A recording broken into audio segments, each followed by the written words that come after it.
मी सतीश गजानन नवले, राहणार दूधगाव, तालुका दारवा, जिल्हा यवतमाळ। मी यंदा 5 एकर पराठीची लागवड केली आणि पाणी आल्यामुळे पाणीच्या पावसात पराठी एकदम केंडल्यावानी झालती, वाढत नव्हती, काहीच नव्हती।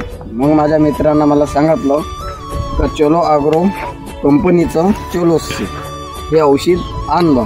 मी कृषी केंद्रामध्ये गेलो आणि हे औषध आणल्यानंतर या 5 एकरमध्ये फवारणी केली आणि फवारणी केल्याबरोबर हिरवटपणा, पराठी वाळली, माल गेल, बोंड्या, पात्या आणि तिकडे मारलीच नाही तर तिकडले पराठी लहानच आहे आणि या पराठीला खूप वाढ आलेली आहे। म्हणून म्हणतो मित्रांनो, तुम्ही एकदा या कंपनीचं औषध वापरून पहा आणि रिझल्ट माहीत पडेल तुम्हाला।